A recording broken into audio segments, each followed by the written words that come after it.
Yo, what is up guys, it's P9 back at it again, and today we are once again taking a look at the new Unturned update, which has dropped the same time as releasing this video. A few new items have been added or changed, and some pretty big changes have been made to raiding, but more to that later in the video. I am also currently sick, so please excuse my voice if it does sound a bit off. As you may know, about a year ago, bounce charges have been added to the game, but not many people use them in survival scenarios, as they were simply too expensive to craft. This has changed now, and instead of having to use a charge, wire and explosives, it only requires the wire and explosives. This now allows people to mess around with bounce charges without having to waste too much raiding supplies. Additionally, Nelson has also added two brand new craftable items, the first of which are bounce grenades. These work similar to bounce charges, with the difference that those explode by themselves after a short time instead of having to use a detonator, and I really feel like I have seen them somewhere else before. The second new item are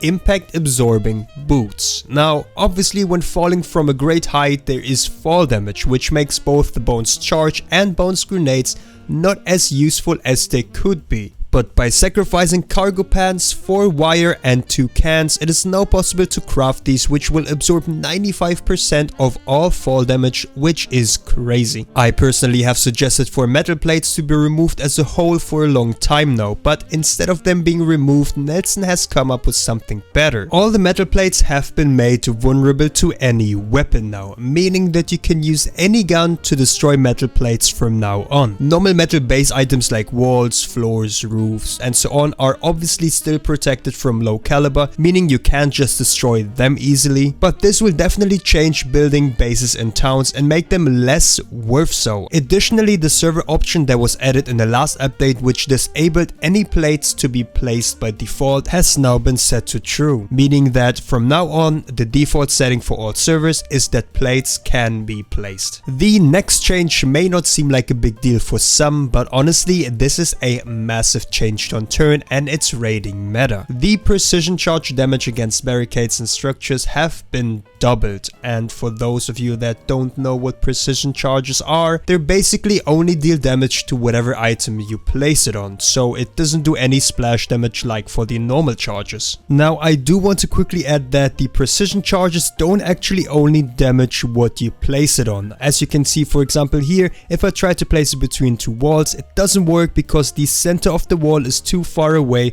from the precision charge. But with lockers, since the lockers are smaller and the center is closer together, they kind of destroy more than one, which again is just how Unturned works, and it is a bit weird, but you can try it out for yourself and mess around. But yeah, you can possibly damage or destroy multiple things at once.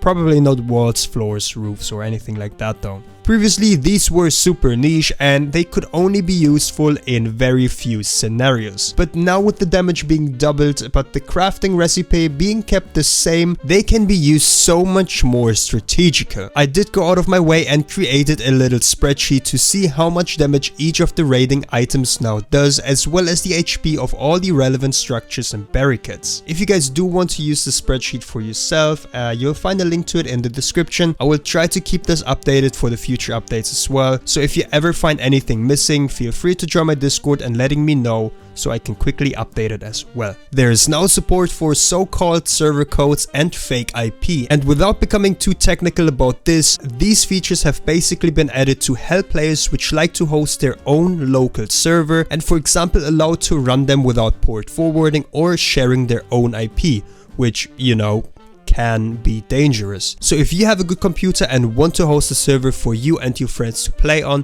then check out the description where I've linked all the relevant pages with more information about those exact features. The thing about hosting your own server locally requires you to leave your computer on all the time, and this can become a true performance nightmare, especially when you have a lower end computer or tons of mods installed.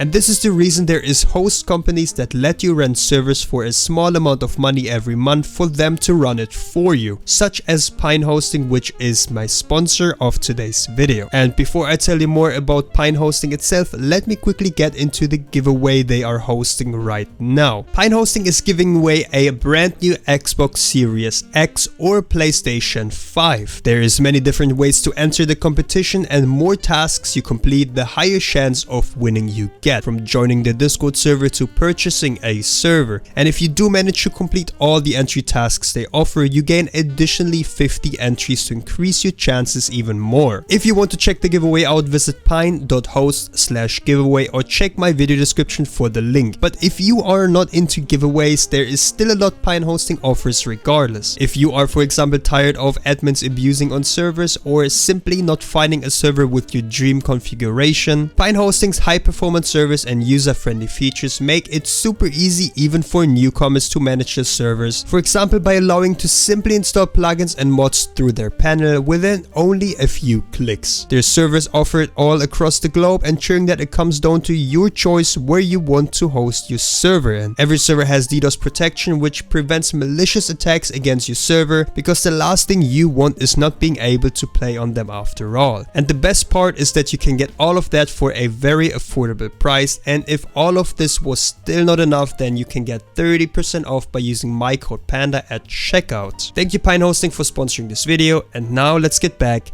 into the update. Fuel canisters, tanks and generators now show their capacity and burn rate information in their descriptions, giving players a way to check those out without having to dig in their unturned files. The item description stats, which were added in the last update, now sort all the information and will show the positive changes first, followed by the neutral and then negative. This should hopefully tidy up the description a little bit and make those less confusing overall. The default server list preset name has been revised and made more clear. I'm gonna be real with you, no idea what that means. There have been a few other not so interesting changes, as well as a bunch of bug fixes which you can see on screen now. And if you do want to check out the whole changelog by yourself, I will of course leave yet another link in the description below. I wonder how many links there is under this video by now. It's gotta be a few. Personally, I really like the fact that you can destroy metal plates easier now, so much that I can finally allow them in my own servers again, where previously they have been blocklisted entirely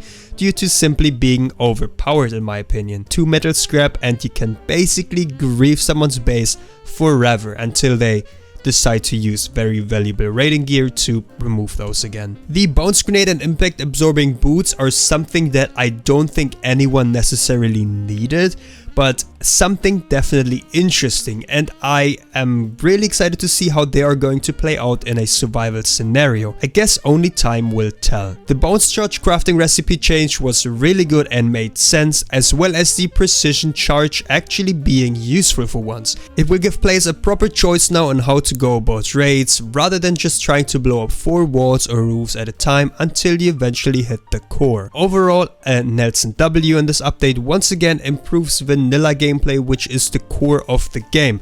As much as people enjoy modded servers, I get it. I also host modded servers and people like them, and I do like them, and they're great. But it's important that the actual game receives updates, the core of the game, which is vanilla. And very important in my opinion to keep the game alive for a long time. I know there's loads of opinions that people say they really think that the modded scene is what is keeping the game alive, and I do agree. The modded scene is sort of what is keeping the game alive, because there has not been or barely been any changes for the actual vanilla game. This is the second update in a row that actually changed something about vanilla gameplay, which is great to see. I really like it, I enjoy it, and I hope this makes vanilla, semi-vanilla, or anything but modded more popular again, because I'm really struggling to find populated vanilla servers out here to make my videos on. It's a struggle, let me tell you. But that's pretty much with the video. If you want to see more update videos like this, leave a like and subscribe not to miss out on the next ones. Also, please comment below on what you personally think of the update. What do you like about it and what do you not? Do you agree with what I'm saying, or do you have a different opinion? Let me know below. Thanks for watching this video. I'm going back to having a tea and to cuddle with my cats because I am having a headache again. But I'll see you guys in the next one. Bye. Sky.